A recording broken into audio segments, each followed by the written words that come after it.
আর আমরা এটা পছন্দ করি বা না করি, যখনই আমি আর আমার বন্ধুরা মাটি টাচ করলাম, আমরা অফিসিয়ালি এখানে আগামী 7টা দিন কাটাতে চলেছি।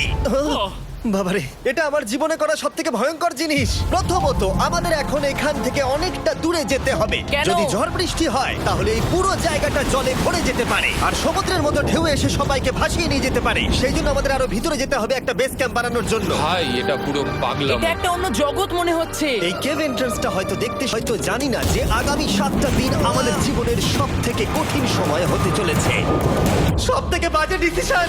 ঠিক আছে, আর কিছুক্ষণের মধ্যে অন্ধকার হতে চলেছে। ক্যাম্প না করলে আমরা বিপদে পড়বো। আমরা কোথায় যাচ্ছি সেটা কি বলবে? আমাদের ক্যাম্প সেটআপের জন্য একটা ফ্ল্যাট গ্রাউন্ড খুঁজতেই হবে। কেভের ভেতরে ঢোকার পরে আমরা এমন একটা জায়গা খুঁজে পেলাম যেটা অনেকটা উঁচুতে থাকায় আমরা জল থেকে সুরক্ষিত থাকতে পারবো। তার মানে এটা ক্যাম্পের জন্য পারফেক্ট। পারফেক্টটা একটু বেশি হয়ে গেল। মোটামুটি বলা যেতে পারে। ঠিক আছে, ক্যাম্পের জন্য মোটামুটি। প্রথম দিনের বাকিটা আমরা কাটিয়ে দিলাম আমাদের জিনিসপত্র আনতে। প্রত্যেকটা ব্যাগের ওজন প্রায় 80 পাউন্ড। আর যেমনটা তোমরা ফুটেজে দেখছো, আমরা এটা করতে 4 ঘন্টা লাগিয়ে দিলাম। এখান থেকে যাওয়া খুব কঠিন। তারপরে আমরা সবাই বেস ক্যাম্পে ফিরে গেলাম। ঠিক আছে, আমরা এখানে লাইট লাগিয়ে দিলাম। আমাদের সব জিনিসপত্র হোম বেসে চলে এসেছে। একটু ক্যামেরাটা ওদিকে দেখাবে? ওদিকটা কিন্তু ভয়ানক অন্ধকার, আর সবসময় এরকমই থাকবে। তাই আমরা ক্যাম্পিং গ্রাউন্ডের জন্য খুব বেশি কিছু করতে পারলাম না। কটা ফুটো করে দড়ি টাঙিয়ে দিলাম। এটা ধরো আর ওঠো দেখি।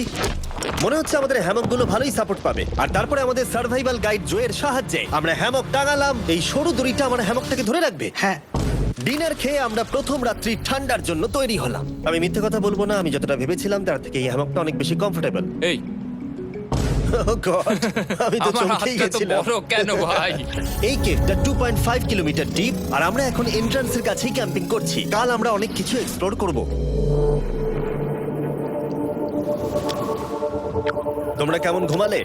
ভয়ঙ্কর। ঘুমই হয়নি। এটা সত্যিই একটা অস্বস্তিকর পরিবেশ। কেবের উপর থেকে অনবরত আমাদের উপরে জল পড়েই যাচ্ছিল, তাই উপরে একটা প্লাস্টিক চাপালাম, কিন্তু তাও আমাদের হ্যামকের উপরে জল পড়েই যাচ্ছিল। একটা আইডিয়া আছে, চলো শেল্টারগুলোকে ভালোভাবে তৈরি করি। আমার মনে হয় এই প্লাস্টিকগুলোকে জুড়ে দিলে আর জল পড়বে না। বাহ, তুমি তো জিনিয়াস। আমি শুধু একজন ইউটিউবারই নয়, ঠিক আছে? আমার হ্যামকটা এটার উপরে ঝুলছিল। মানে দেখো, আমি আরেকটু হলে হ্যামক থেকে নেমে পড়ে যেতাম। আর আমরা সেই সময় এটা বুঝতেই পারিনি যে এই গর্তটা প্রায় 40 ফুট গভীর। তাই যখন আমি আর শন প্লাস্টিকগুলোকে জুড়ছিলাম, তখন ম্যাক আর কার্ল এই গর্তটা কতটা ভয়ঙ্কর সেটা দেখতে গেল। আমার হ্যামকটা দেখতে পাচ্ছো? ওখানে আমি ঘুমোচ্ছিলাম। এদিকটা দেখো। আর যেহেতু এই কেভে সব একই রকম দেখতে, তাই আমাদেরকে ফলো করা অনেকটাই কঠিন ছিল। এই ম্যাপে তোমরা আমাদের হোম বেস দেখতে পারবে, আর দেখতে পারবে ওরা ওখান থেকে কত দূরে হ্যাঁ, যাচ্ছে। এটা তো খুবই ভয়ঙ্কর। ভাই এটা পাগলামো। আর যখন ছেলেরা র্যান্ডমলি এক্সপ্লোর করছিল, তখন আমি আর শন ক্যাম্পে কাজ করছিলাম। এই স্লিপিং ব্যাগটা এখানে কেন পড়ে? কারণ এটার থেকে পিয়ের গন্ধ বেরোচ্ছে। ইয়া, এটার থেকে শেখা উচিত স্লিপিং ব্যাগ ভাড়া নিতে নেই। আমরা স্লিপিং ব্যাগ কেন ভাড়া আমি- নিয়েছি? কেন আমি আমরা জানি না। স্লিপিং ব্যাগগুলো কিনে আনতে পারলাম না? আর তারপরে আমরা এই দুটো প্লাস্টিককে জিপ টাই দিয়ে জুড়ে দিলাম। কিছু মনে করো না, এই দড়িটার উপরে আমার জীবন বাজি আছে। আর তখন ওইদিকে ম্যাক আর কার্ল তখন ওই গর্তের মধ্যে। ও মাই গড, ম্যাক! আর শেষ পর্যন্ত ওরা একদম নিচে পৌঁছে গেল। এই! আমি তো ভাবলাম সবাই ক্যাম্প নিয়ে কাজ করবে। আমরা শুধু দেখাচ্ছিলাম জায়গাটা কতটা ভয়ঙ্কর।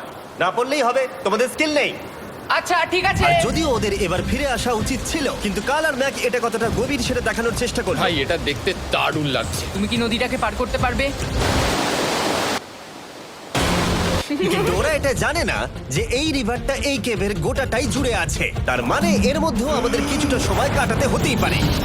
ওই তো ওরা এসে গেছে। এসো। তোমরা রান্না করে রেখেছো তো? হ্যাঁ, রান্না করেছি। ঠিক বলেছ।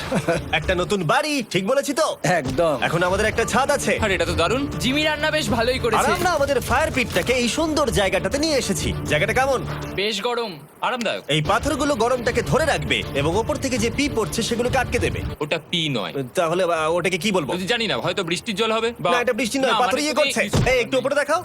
তুমি মেঘ দেখতে পাচ্ছো? পাথর দেখা যাচ্ছে। এটা বৃষ্টি নয়, রক পি। Rock P. ঠিক আছে রক পি। ঠিক আছে, এটা রক পি। আর একটা শুকনো রাত ঘুমিয়ে কাটাবার পরে আমরা ঠিক করলাম জো আমাদের সার্ভাইভাল এক্সপার্ট, তাকে নিয়ে আমরা কেভের শেষ প্রান্ত অব্দি যাব। Cave, cave! Cave, cave, cave!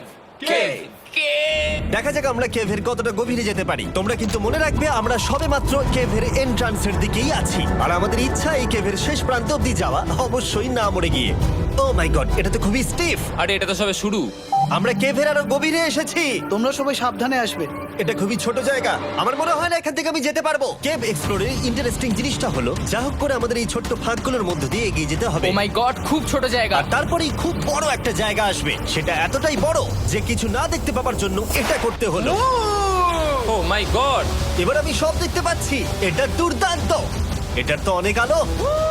ভাই জায়গাটা কতটা সুন্দর দেখো। বাপরে কি আলো, আমি তো তাকাতেই পারছি না। আমি তো অন্ধ হয়ে যাব মনে হচ্ছে। এ বাবা, এটা কি হলো? আমরা বোধহয় ঠিক মতো এটাকে ব্যবহার করতে জানতামই না।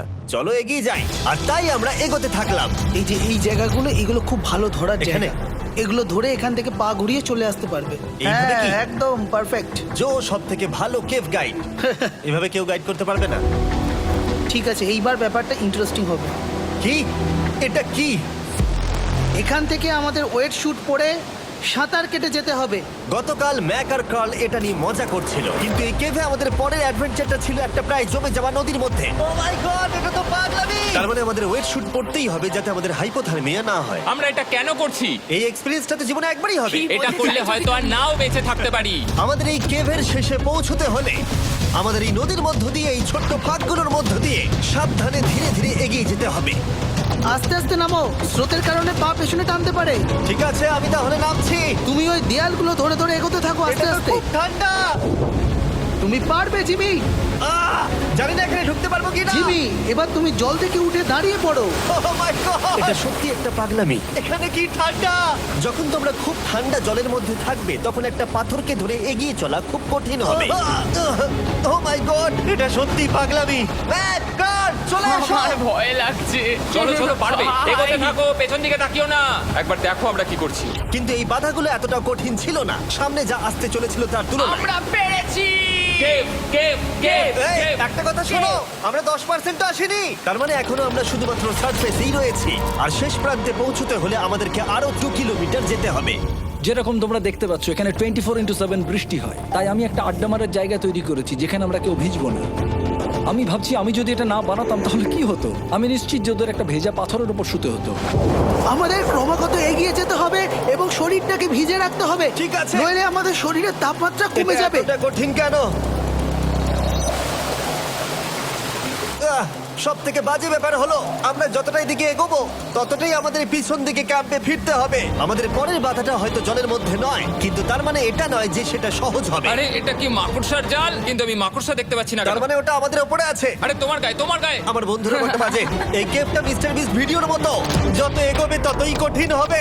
সত্যি কথা বলতে যদি আমাদের সাথে জো না থাকতো আমরা মরেই যেতাম। আর 3 ঘন্টা পরে জো আমাদের জন্য একটা বাজে খবর নিয়ে এলো। জল অনেকটা বেড়ে গেছে আর আমরা অনেকটা সময় লাগিয়ে ফেলেছি, তাই আজকে আমাদের আবার ক্যাম্পে ফিরে যেতে হবে। আমি মানবো না। তুমি সেফটি এক্সপার্টের কথা অমান্য করতে পারো না। আমি এটা মানবো না। সত্যি কথা বলতে আমাদেরকে ফিরতেই হতো, কারণ এর আগে আমরা শুট করতে অনেকটাই সময় নষ্ট করে দিয়েছি। তারপর ফ্লেয়ার নিয়ে খেলেছি, তাই আমরা ফিরে যাচ্ছি আর এই মিশনটা আমরা পরের দিন আবার শুরু করব। শন, আমরা এসে গেছি। আরে তুমি এখানে কি করছিলে? এখন তোমরা কেউ ভিজবে না। আমি তো জানতামই না এই লাইটগুলো আমরা এনেছি। এগুলো দারুণ লাগছে তাই না? দুঃখের বিষয় আজকে আমরা মাত্র 20% এগোতে পেরেছি, কিন্তু বিশ্বাস করো আমরা শেষ পর্যন্ত অবশ্যই যাব আগামী কয়েকদিনের মধ্যেই। আমার মনে হয় না। কোনোদিনই হবে না। আমি তো বললাম। আমরা ডে 4টা রেস্ট নেব আর ডে 5-এ চেষ্টা করব এই কেভের শেষ অবধি যাবার। দেখা যাক কি হয়। ডে 3-তে মজা হলো, কালকে আবার দেখা হচ্ছে। আর কেভের ভিতরে 3টে খুব বাজে রাত কাটাবার পরে পরের দিন সকালে আমাদের মাথায় শুধু একটাই কথা আসছিল। আমার একটা হট শাওয়ার চাই, তবে আমি এখন একটু শান্তি পাবো। ও, এখন শাওয়ার পেলে কিন্তু দারুণ হয়। আমি চান করিনি প্রায় 3-4 দিন হয়ে গেল। তোমরা নিশ্চয়ই জানো কেভের মধ্যে শাওয়ার করা সম্ভব নয়। আমাদের অনেকটা পথ হেঁটে সাবধানে আগের রিভার বেডের কাছে পৌঁছতে হলো। ও মাই গড! আমি আমার ব্রেনকে ফিল করতে পারছি। আমি এভাবে ব্রেনকে ফিল আমার করিনি। কপালটা জমে গেল পুরো। চলো ড্রোন দিয়ে মাথার চুলগুলো শুকিয়ে নি। এদিকে এসো ড্রোন। ও দাঁড়াও দাঁড়াও দাঁড়াও, এটা কিন্তু কাজ করছে। হ্যাঁ, দারুণ কাজ করছে। ড্রোন থাকতে হেয়ার ড্রায়ারের কি দরকার? আর চুল শুকানোর পর আমরা জোয়ের সাথে জার্নির প্ল্যান করতে বসলাম। এটা কি জো? এটাই কেভের ম্যাপ। আগেরবার আমাদের থামতে হয়েছিল কারণ জল খুব জোরে বইছিল। এখন বৃষ্টি কম হচ্ছে, তাই কালকে আমরা নিশ্চয়ই এই কেভের শেষে পৌঁছে যাব। এটা ভয়ঙ্কর হতে চলেছে। প্রথমে আমাদের কালকে যেখান দিয়ে গেলাম সেখান দিয়ে আগে যেতে হবে। জলের মধ্যে ঝাঁপ দিতে হবে এবং পাথর দেখে হাঁটতে হবে। এগুলো সবকটা আমরা যদি পার করতে পারি তাহলে আমরা গ্লো ওয়ার্ম চেম্বারে পৌঁছে যাব। কেমন দেখতে তুমি সেটা বলো না, আমি তোমাদেরকে সারপ্রাইজ দিতে চাই। তোমার মনে হয় আমরা পারবো? ওইসব বাদ দাও, আমরা ঠিক কালকে পৌঁছে যাবো। কালকের প্ল্যান আমরা চক আউট করে নিয়েছি। আমরা রেস্ট করছি আর ফেস্টিভ্যাল স্মোর্টস খাচ্ছি আমাদের এনার্জি রিগেন করতে। সবাইকে চিয়ার্স। Yippee! জো এই প্রথমবার ফেস্টিভ্যাল স্মোর্টস খাচ্ছে। জো সত্যি কথা বলবে। এটা দারুণ, তাহলে ভালো লাগলো? দারুণ লেগেছে। আমরা এই চকলেটটা আগে কেন বের করিনি? এটা এমনি চকলেটের থেকে 10 গুণ ভালো খেতে। সত্যি কথা বলতে তোমরা যদি ফেস্টিভ্যালের সাথে স্মোর্টস ট্রাই না করে থাকো তাহলে তোমরা মিস করছো। কালকে আমরা পুরো কেভটা এক্সপ্লোর করব, দেখা হচ্ছে। তাই আমরা ভালো করে ঘুমানোর চেষ্টা করলাম আর কালকের প্রিপারেশন নিলাম কেভের শেষে যাওয়ার জন্য। আমরা আমাদের জীবনের সবথেকে ডেঞ্জারাস জার্নি করতে চলেছি। ডে 3 এর অভিজ্ঞতা মাথায় রেখে আমরা কম শুট করেছি যাতে আমরা সামনের দিকে তাড়াতাড়ি এগোতে পারি। জলটা খুব ঠান্ডা হ্যাঁ, আগের দিনের মতোই খুব ভালো। এই তো আর যাতে আমরা সবাই বেঁচে ফিরতে পারি তাই জো ছাড়াও আরেকজন সার্ভাইভাল এক্সপার্টকে আমরা নিয়ে এসেছিলাম। এখানে আমরা ডে 3 তে আটকে গেছিলাম। এখন আমরা কি করব? এবারে আমরা অনেক তাড়াতাড়ি এসেছি। আমাদের পিছনে ঘন অন্ধকার। কোথায় যাব? এই রাস্তাটা অনেক সরু এবং হ্যাঁ। স্রোত প্রচুর বেশি, তাই আমরা দেয়ালগুলো ধরে ধরে আস্তে আস্তে এগোবো। এই যে এইভাবে। ও হ্যাঁ, God! এই রকটায় জাম্প করো। কয়েকটা ভালো পাথর আছে যেগুলোকে তুমি ধরে এগোতে পারবে। আরে এখানটা তো অনেক অন্ধকার। আমি আর পা পাচ্ছি না, আমি এখন মাটিতে আর পাই পাচ্ছি না। যেহেতু আমরা মাটিতে পা পাচ্ছিলাম না, তার মানে যদি আমরা পাথর ছেড়ে দিই তাহলে এই জলের স্রোত আমাদেরকে ভাসিয়ে নিয়ে যেতে পারে। জো, আমরা কি করব? আমি এটা ধরে এসেছি, তুমি এটা ঠিক ধরো। আছে, আমি তো দেখতেও পাচ্ছি না কোথায় যাচ্ছি। জো, স্রোত আমাকে ভাসিয়ে নিয়ে চলে যাচ্ছে। আমি তুমি করবো কি করে? পারবে, পারবে। শুধু মুখটা এখান থেকে ঢুকিয়ে দাও, আমি হেল্প করছি। এখানে আমি ঢুকবো? হ্যাঁ, এই গর্তের মধ্যে। এই তো, খুব ভালো। এটা আমার জীবনের সবথেকে বিপজ্জনক অ্যাডভেঞ্চার। আমরা এখন কেভের অনেক গভীরে চলে এসেছি আর এবার আমাদের সামনে প্রথম বড় বাধা। এখানে জলের একটা ঘূর্ণাবর্ত আছে, যদি তুমি এর মধ্যে পড়ে যাও তাহলে তোমাকে একদম নিচে নিয়ে চলে যাবে। মানে আমরা পড়ে গেলে মরে যেতে পারি। হ্যাঁ, মানে আমরা মৃত্যুর সাথে খেলা করছি। এটা এতটা বিপজ্জনক হতে পারে আমি সত্যিই ভাবিনি। খুব ভালো। এই তো, তাহলে কি আমার পা এখানে হ্যাঁ, রাখবো? রাখো রাখো। ঠিক আছে, এই তো আমি পেরেছি। এটা আমার ভাবনার থেকেও বেশি কঠিন ছিল। এই নদীটা কতটা শক্তিশালী এই গোটা কেভটাকে তৈরি করেছে। কিন্তু মজার ব্যাপার হলো আমরা পাথরের মতো শক্তিশালী নই। আমি শুধুমাত্র মানুষের মতোই শক্তিশালী। সৌভাগ্যবশত কাল এই অ্যাডভেঞ্চারে লিড করেনি, তার বদলে আমরা একজন অ্যাভেঞ্জার জোকে পেয়েছি। ও কতটা এক্সপার্ট তার প্রমাণ হিসেবে বলতে পারি। সে লিটারালি কতটা ওপর থেকে আমাদেরকে নদীতে ঝাঁপ দিয়ে দেখালো। ও মাই গড, এটা পাগলামি। কে বললো এটা পাগলামি? এটা তো আমার কাছে খুবই সহজ। আমি এটা করব। তুমি কোনোভাবেই এটা করতে পারবে না। আরে কি বলছোটা কি তুমি? আমি এক্ষুনি করতে চাই। চলো যাচ্ছি Joe. Godspeed back. Jimmy আমার সাথে যা যা করেছে তার কাছে এটা তো কিছুই নয়। 3, 2, 1।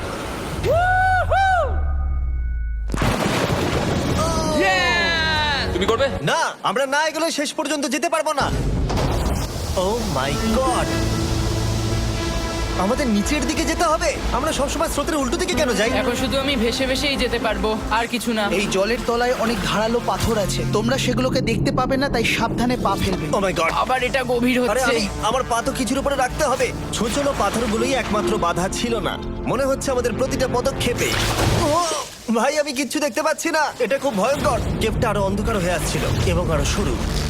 আর তখন আমরা জানতাম না যে আমরা ফিনিশ লাইন অবধি পৌঁছতে পারবো কিনা। আমি ক্লান্ত হয়ে পড়েছি। এই কেভে আরো কঠিন বাধা আসার আগে তোমাদেরকে আমি কিছু দেখাতে চাইবো।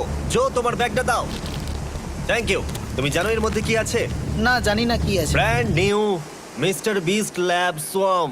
সত্যি কথা বলছি, গত 5 ঘন্টা ধরে যেহেতু আমি অনেক পরিশ্রম করেছি, তাই কোনো মতেই এখন এটা আমি বলার মতো অবস্থায় নেই। তাই এটা শুট করার 1 মাস পরে আমি পুরো কেপ সেটটা তৈরি করলাম ফিউচার জিমি নেম ট্যাগ দিয়ে। তারপরে বললাম, হে, আমি ফিউচার জিমি, আর আমি এখন তোমাদেরকে বলবো brand new toy line of mister beast lab swamp সম্পর্কে। এটা একটা কালেক্টিবল টয় লাইন, আর এখানে 119টা ইউনিক ডিজাইন ক্যারেক্টারও আছে যা তোমরা কালেক্ট করতে পারো। আর সবথেকে দারুণ ব্যাপারটা হলো, কোন ক্যারেক্টারটা তুমি পেয়েছো সেটা জানতে হলে এই টিউবে ওয়াটার দিয়ে নাড়াতে হবে আর তোমার সোয়ামস তোমার সামনে চলে আসবে। আর আমি এটা ডেমনস্ট্রেট করতে এই বিশাল বড় টিউবটাকে বানিয়েছি। এই টিউবটাকে জল দিয়ে ভরে দাও। তোমাদের এত জলের দরকার নেই, এটা অনেক বড় বলে এত লাগছে। ঠিক আছে, এটা এখন জলে ভর্তি হয়ে গেছে। এবার এটাকে একটু নাড়াতে হবে। এটা কি আর নাড়াতে হ্যাঁ হবে? হ্যাঁ, অনেক নাড়ানো হয়ে গেছে। এবার জল ঢালো এখানে। জো ঢালছে। আর জল ঢালার পরে তোমরা দেখতে পাবে তোমরা কোন সোয়ামটা পেয়েছো। এটা সবথেকে রেয়ার হাইপোক্রোম, যেটা মাত্র 1000টা বানানো হয়েছে। জো, এটা তোমার। থ্যাংক ইউ সো এটা মাচ। চাই। আর এটা তোমার। কাল কি নেবে? আমার কাছে দুটোই ছিল। আর আমরা শুধু সোয়ামেই থেমে নেই, আমরা এই অ্যাকশন ফিগার প্যান্থার গুলো বানিয়েছি যেগুলো এই ব্রিফকেসে আছে, আর এই সোয়ার্মের মতো এই মিউটেটর। যখন তোমরা কিনবে দেখতে পাবে এর ভেতরে কি আছে। কোথায় কিনবো? ভালো হয়েছে জিজ্ঞাসা করলে। মিস্টার বিস্ট ল্যাব টয়েস এখন তোমরা পৃথিবীর সব জায়গায় পেয়ে যাবে। এগুলো সব বেরিয়ে গেছে, তোমরা গিয়ে কিনে নাও। আর কেবের মধ্যে অনেক সমস্যা পেরোনোর পরে আমরা ফাইনালি পৌঁছে গেলাম গ্লো ওয়ার্ম চেম্বারে। ভাই এবার খুব ভালো লাগছে। ঠিক আছে টিম, তোমাদের গ্লো ওয়ার্ম চেম্বারে স্বাগত। এ তো দারুণ। এটা দারুণ লাগছে। ভাই এটা পৃথিবী মনে হচ্ছে না এখানে একদমই। যে আলো তোমরা দেখতে পাচ্ছ সেগুলো আসলে ছোট্ট ছোট্ট বায়োলুমিনেসেন্ট গ্লো ওয়ার্ম তৈরি করেছে। এটা দেখতে অনেকটা মিল্কি ওয়ে গ্যালাক্সির মতো লাগছে। ওয়াও! আর এই মুহূর্তটা, এই ভিউ, সত্যি বলতে এই ট্রেকের সমস্ত ক্লান্তি যেন দূর করে দিল। এখানে অবধি পৌঁছানো যেন সত্যি একটা অ্যাচিভমেন্ট ছিল। কিন্তু এখন আমাদের যাত্রা শেষ হয়নি, কারণ আমাদের এখান থেকে এখন বেস ক্যাম্পে ফিরতে হবে। আজকে ডে 6 হতে চলেছে, এখনো ওরা আসেনি আর আমি খুব ক্লান্ত। আমার মনে হয় না আমি ভালো করে ঘুমোতে পারবো, ওদের জন্য খুব চিন্তা হচ্ছে। এই ট্রিপটা অনেকটাই সহজ ছিল কারণ আমরা স্রোতের সাথে ভেসে ভেসে যাচ্ছিলাম। আর যেহেতু তোমরা এই ট্রিপটা দেখেছো তাই আমরা এটাকে স্কিপ করলাম। কিন্তু সত্যি বলতে এই জার্নিটাও অনেকটা বেশি সময় নিল, কারণ আমরা ক্যাম্পে পৌঁছানোর আগেই 6 নম্বর দিন চলে এলো। শন, সবাই ঠিক আছে তো? আমার খুব চিন্তা হচ্ছিল। Happy day 6। ডে 6 খুব ভালো। এনার্জি বাড়াতে আমরা আগুনের উত্তাপ নিলাম এবং ফাইনালি আমরা কিছু খেতে পেলাম। এটা খুবই অ্যাডভেঞ্চারাস ডে ছিল। কালকে দেখা হচ্ছে, মানে আজকেই হয়তো। এটা হয় ডে কোনোদিন 6 হবে না। নাকি আজকে, না আমি জানি না। এত বড় ট্রেক সম্পূর্ণ করার পরে শারীরিকভাবে চূড়ান্ত ক্লান্ত হওয়া সত্ত্বেও জানি না কেন কিন্তু আমি একদমই ঘুমাতে পারছিলাম না।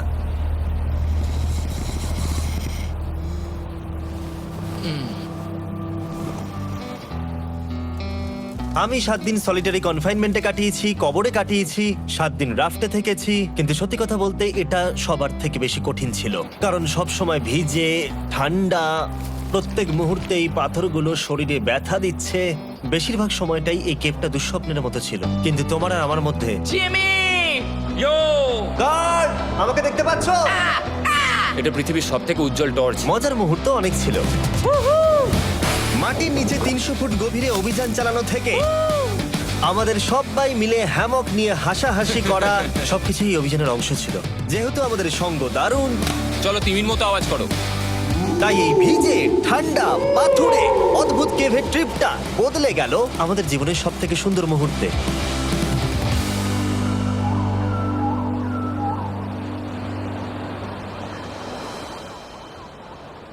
আমরা এখান থেকে যাব না যতক্ষণ না সবকিছু তোলা হচ্ছে। আর আমি সবকিছু বলেছি মানে সবকিছুই। চলো এবার বেরোনো যাক। আর যখন আমরা মাউথ কেভে আবার ফিরে এলাম, ভাই ওপরটা দেখতে দারুণ লাগছে। তখন জয়ের জন্য একটা সারপ্রাইজ ছিল।